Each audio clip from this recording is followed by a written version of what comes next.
Hello my dear student, कैसे हैं आप सभी। उम्मीद करता हूँ कि बढ़िया होंगे। तो जल्दी से जल्दी आप वीडियो को लाइक कर दीजिए, शेयर कर दीजिए और चैनल को सब्सक्राइब कर दीजिए। आज हम लेकर के आए हैं कक्षा 12 की गणित के महत्वपूर्ण 25 क्वेश्चन, जो आपकी पूरी किताब से 25 महत्वपूर्ण क्वेश्चन हैं जो बोर्ड एग्जाम 2024 में आने की अधिक संभावना है। तो इसमें पहला सवाल जो है प्रतिलोम त्रिकोणमिति फलन से है। सवाल दिया हुआ है कि tan inverse x plus tan inverse y plus tan inverse z बराबर पाई। तो सिद्ध कीजिए कि x plus Y plus Z बराबर एक्स वाई जेड। तो इस सवाल को आपको ध्यान से देख लेना है और इस प्रकार के अन्य जो भी प्रश्न है उन्हें भी आपको हल करना है। ज़रूरी नहीं कि जो प्रश्न हम बता रहे हैं केवल यही आपको पढ़ना है, हम बस बता रहे हैं। तो इसी टाइप का आपको कम से कम 3-4 प्रश्न आपको हल करना है। ठीक है, बढ़ते हैं दूसरे प्रश्न की ओर। दूसरा प्रश्न आपका आव्यूह से है। आव्यूह से दिया हुआ है आव्यूह ए बराबर इतना है, तो ए square minus 5a plus 6i का मान ज्ञात कीजिए। तो ए स्क्वायर निकालने के लिए आप ए गुणे ए करके ए स्क्वायर निकाल लेंगे, फिर 5a करने के लिए इसमें 5 से गुणा कर लेंगे, और 6i का मतलब कि 3 कोटि वाला जो है तत्समक आव्यूह, और फिर तीनों की वैल्यू निकाल के यहाँ रख देंगे तो ये आपका आंसर आ जाएगा। ठीक है, बाकी आव्यूह की वीडियो हम डाले हुए हैं, उसे भी आप देख लीजिए, लिंक आपको डिस्क्रिप्शन में दे देंगे। तीसरा आपका आव्यूह से ही है। इस समीकरण का जो है आव्यूह विधि से हल ज्ञात करना है। तो आव्यूह विधि से हल कैसे ज्ञात करते हैं इसे आप जो है देख लीजिएगा, ठीक ना। इसके बाद सारणिक सारणिक सारणिक का सवाल है कि ये सारणिक बराबर दिया है तो इसका मान ज्ञात करना है। तो आप पहले कोशिश करिए कि इनके कोई भी दो अवयव शून्य हो जाएं, तो घटा करके आप इसको शून्य कर सकते हैं। जब शून्य कर देंगे तो इसका विस्तार कर दीजिए, आसानी से हल निकल जाएगा। इसके बाद पांचवा सवाल आपका है अवकलन में का x बराबर और y बराबर दिया हुआ है, तो dy बाई डी एक्स निकालना है। ठीक ना, इसका आप t के सापेक्ष अवकलन कर देंगे और इसका भी t के सापेक्ष अवकलन कर देंगे, तो ये dx अपन dt आएगा और ये dy अपन dt आएगा। तो dy बटे dt में dx अपन dt से भाग कर देंगे तो आपको dy बाई dx मिल जाएगा। ठीक ना, इसके बाद आपका छठवां प्रश्न है कि दर्शाइए कि फलन fx x प्लस 2 यदि x नॉट इक्वल 0 और 1 यदि x बराबर 0, x बराबर 0 पर सतत नहीं है। देखिए ये सतत नहीं होगा, क्यों? क्योंकि आप जब इसकी लेफ्ट हैंड लिमिट और राइट हैंड लिमिट निकालेंगे तो लेफ्ट हैंड लिमिट और राइट हैंड लिमिट पर x प्लस 2 फंक्शन लिया जाएगा और x बराबर 0 पर 1 लिया जाएगा, तो तीनों बराबर नहीं आएगा। जब लेफ्ट हैंड लिमिट और राइट हैंड लिमिट और फंक्शन की वैल्यू जब तीनों बराबर नहीं आती है तो फंक्शन उस बिंदु पर सतत नहीं होता है। ठीक है, इसके बाद आपका देखिए यहाँ पर जो है गलती हो गई है, 5 लिख करके 6 लिख के फिर 5 लिख दिए हैं, उस हिसाब से तो ये 7वां प्रश्न हो जाएगा। ठीक ना, 1 2 3 4 5। चलिए एक प्रश्न आपका ज़्यादा ही रहेगा। फिर दिया है y बराबर कास x के पावर साइन x, फिर x के पावर x का x के सापेक्ष अवकलन करना है। तो देखिए ऐसे सवाल को हल करने के लिए क्या करते हैं, ऐसे सवाल को हल करने के लिए इसको u मान लीजिए और इसको v मान लीजिए। जब इसको आप u मान लेंगे तो इसमें log ले लीजिए, तो ये गुणे में जाएगा, हो जाएगा साइन log cos x, और इसमें भी log लीजिएगा तो x log cos x। फिर उसके बाद उसका x के सापेक्ष अवकलन कर दीजिएगा, तो ये हो जाएगा dy बाई डी एक्स और ये हो जाएगा dv बाई डी एक्स, और उनकी वैल्यू ला के यहाँ रख दीजिएगा तो dy बाई डी एक्स आ जाएगा। ठीक ना, इसके बाद है आपका सातवां प्रश्न है दिखाइए कि फलन fx मॉड x माइनस 2। तो देखिए मॉड में जो फलन रहता है वो दो रूप में टूटता है, एक प्लस में और एक माइनस में। प्लस की जो वैल्यू होती है वो x से बड़ी होती है, जो यहाँ पर पॉइंट निकलता है। ठीक ना, तो x की वैल्यू 2 के बराबर या 2 से बड़ी होगी और माइनस की वैल्यू 2 से छोटी पर होगी। x बराबर 2 पर सतत है परंतु अवकलनीय नहीं है। तो सतत के लिए आपको क्या करना रहता है, left hand limit right hand limit और फलन की वैल्यू x बराबर 2 पर निकालना रहता है। अवकलन के लिए लेफ्ट हैंड डेरिवेटिव और राइट हैंड डेरिवेटिव निकालना रहता है। तो अगर लेफ्ट हैंड डेरिवेटिव और राइट हैंड डेरिवेटिव बराबर है तो फलन जो है उस बिंदु पर सतत होता है, अन्यथा नहीं होता है। ठीक ना, इसके बाद है आपका अवकलन के अनुप्रयोग। अवकलन के अनुप्रयोग में से सवाल है आपका, सवाल क्या है कि दो संख्याएं ज्ञात कीजिए जिनका योगफल 6 तथा उनके घनों का योग निम्नलिखित हो। तो योगफल 6, तो संख्या एक्स वाई मान लीजिए, ठीक ना। मान्य आप लिखेंगे कि माना संख्या एक्स वाई है, तो क्या लिखेंगे, एक समीकरण बनेगा कि एक्स प्लस वाई बराबर 6 और उसके बाद घनों का योगफल। तो घनों को योगफल को आप किसी नंबर से दर्शा सकते हैं, यस पी क्यू आर, ठीक ना। तो क्या हो जाएगा, यस बराबर X cube plus Y cube, और उसे ही निम्नलिखित दिखाना है। निम्नलिखित से आप एक्स या वाई की वैल्यू लेकर के आएंगे और फिर यहाँ समीकरण एक में से रख के वाई की वैल्यू निकाल लेंगे, ठीक है। अवकलज के अनुप्रयोग में से इस सवाल को देख लीजिएगा कैसे लगाया गया है। तो इस तरह के आप सवाल जो है रिपीट कर लीजिए, ठीक है।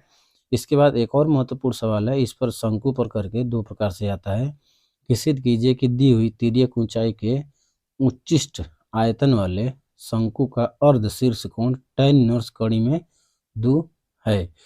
तो शंकु बना करके और उसका अर्ध शीर्ष कोण जो ऊपर से कोण बनता है, ठीक ना, उस कोण का आधा दिखाना है कि tan इनवर्स कड़ी में 2 होता है।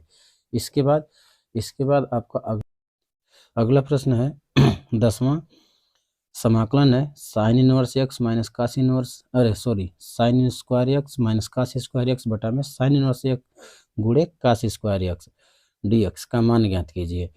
तो इसमें क्या करना है कि आप इसमें साइन स्क्वायर में इससे भाग कर देंगे तो साइन साइन कट जाएगा, 1 कास स्क्वायर बचेगा। जब इसमें भाग करेंगे तो कास से कास कट जाएगा साइन स्क्वायर। तो कास के ऊपर करेंगे सेक स्क्वायर और साइन के ऊपर करेंगे कोसेक स्क्वायर, तो सेक स्क्वायर का tan हो जाएगा और कोसेक स्क्वायर का कॉट हो जाएगा, ठीक ना। इसके बाद एक और यहाँ पर महत्वपूर्ण हम लिखे हैं कि log x का समाकलन।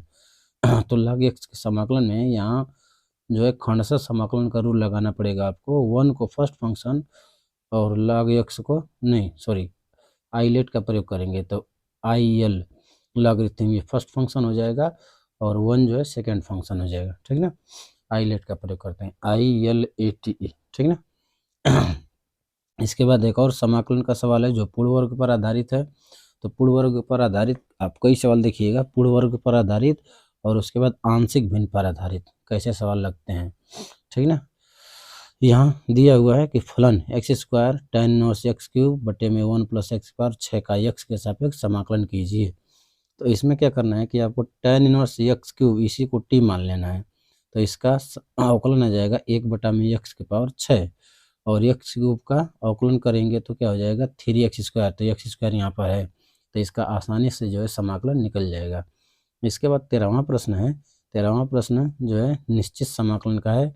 लिमिट a से 0 है तो कड़ी में x बटा में कड़ी में x plus √a minus x इसे। तो इसमें आपको क्या करना है कि लिमिट का प्रयोग कर लेना है a माइनस x और यहाँ रखेंगे तो x हो जाएगा और इसको समीकरण 1 और जब रखेंगे उसको हल करेंगे तो उसको 2 को जोड़ देंगे तो आसानी से आपका आ जाएगा, ठीक है। अगला प्रश्न देखिए। अगला प्रश्न आपकी स्क्रीन पर दिखाई दे रहा होगा। इसका पीडीएफ पाने के लिए आप हमारे टेलीग्राम चैनल को ज्वाइन कर लीजिए। टेलीग्राम और व्हाट्सएप दोनों चैनल आपको लिंक मिल जाएगा डिस्क्रिप्शन में। 14वां प्रश्न भी निश्चित समाकलन का है। लिमिट है 0 से π/4 log 1 + tan x d theta बराबर π/8 log 2। इसका मान निकालना है। तो आपको करना क्या होगा कि लिमिट का प्रयोग इसमें फंक्शन में करना होगा। थीटा के यहाँ पर आप लिखेंगे π/4 - थीटा और फिर वहाँ जो है tan a - b के फार्मूले पर इसको तोड़ देंगे तो जा करके इसका समाकलन आ जाएगा समीकरण 1 और 2 बन करके। इसके बाद 15वां है समाकलन के अनुप्रयोग में से दीर्घवृत्त का समीकरण दिया हुआ है कि x स्क्वायर बटा में a square plus y square बटा में b स्क्वायर बराबर 1 का क्षेत्रफल समाकलन विधि से निकालना है। तो इसमें आप क्या करेंगे कि y बराबर या चाहे x बराबर आप समीकरण एक बना लेंगे और फिर जो है एक चित्र बना करके दीर्घवृत्त का और उसका जो है एक भाग का क्षेत्रफल निकाल के और 4 से गुणा कर लेते हैं तो पूरा दीर्घवृत्त का क्षेत्रफल आ जाता है, ठीक है। तो एकदम आपको ख्याल रहे कि अनुप्रयोग में से एक सवाल तो एकदम कन्फर्म रहता है कि आना ही आना है। 16वां सवाल जो है परवलय का दिया है y स्क्वायर बराबर 4x और x स्क्वायर बराबर 4y। तो ये 4x x अक्ष पर जाएगा और 4y ऐसे जाएगा तो इनके बीच घिरा क्षेत्र का क्षेत्रफल चाहिए। तो इसे आप निकाल लीजिएगा। इस तरह के और भी सवाल आपके बनते हैं, वृत्त पर भी बनते हैं, ठीक है। 17 नंबर सवाल है कि जिन वृत्तों का केंद्र x अक्ष पर हो तथा त्रिज्याएं a हों उनका अवकल समीकरण ज्ञात कीजिए। तो आपको क्या करना है कि वृत्त का समीकरण लिखना है, ठीक ना। अब x अक्ष पर क्या है, उसका केंद्र है और त्रिज्या a है। तो x अक्ष पर जब k है, x अक्ष पर जब उसका केंद्र है तो x माइनस एच का whole square plus Y square बराबर ए स्क्वायर, इसका समीकरण हो जाएगा और उसे ही अवकलन कर दीजिए। एक बार अवकलन कर देंगे फिर जो है आ जाएगा। 18वां सवाल अवकल समीकरण का ही है। tan inverse x minus Y D X बराबर 1 plus X square D Y को हल कीजिए। अब इसमें क्या करना है आपको कि x को एक साइड करके और y को एक साइड करके आपको हल कर देना है, ठीक ना। 19 नंबर सवाल जो है, 19 नंबर सवाल आपका सदिश पर आधारित है। सदिश, ठीक ना। यहाँ दो सदिश दिए हुए हैं, एक ये वाला है और एक ये वाला है। लंबवत हो तो सिद्ध कीजिए कि 3a प्लस 2b बराबर 0। जब दो सदिश लंबवत होते हैं तो a डॉट b 0 होता है। तो आप इनका डॉट प्रोडक्ट निकालेंगे, i का i में गुणा j का j में और k का k में। तो 3a और यहाँ से j का j में तो 2b बराबर 0, तो 3a प्लस 2b मतलब जो है 3 से 4 लाइन में बस ये जाएगा, सिद्ध हो जाएगा। इसके बाद 20 नंबर सवाल है। वीडियो को आप लाइक करिए। उस त्रिभुज का क्षेत्रफल ज्ञात कीजिए जिसके शीर्ष 1 1 2 2 3 5 तथा 1 5 5 हैं। तो इसका क्षेत्रफल निकालने के लिए आप क्या करेंगे कि सदिश सदिश का प्रयोग करेंगे, ठीक ना। यहाँ से आप इनके जो है इनके क्या करना है कि इसको आप दिखा देंगे सारणिक विधि से, जो त्रिभुज का फार्मूला होता है उस पर आप इसको हल कर देंगे, ठीक ना। इसके बाद आपका बिंदुओं, दो बिंदु दिया है, कह रहा है इन दोनों बिंदुओं से गुजरने वाली रेखा का कार्तीय समीकरण ज्ञात कीजिए। तो इन दोनों बिंदुओं से गुजरने वाली रेखा का कार्तीय समीकरण x माइनस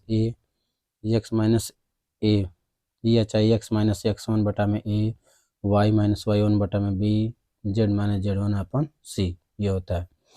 इसके बाद 22 नंबर सवाल। 22 नंबर सवाल है कि निम्नलिखित सरल रेखाओं के मध्य न्यूनतम दूरी ज्ञात कीजिए।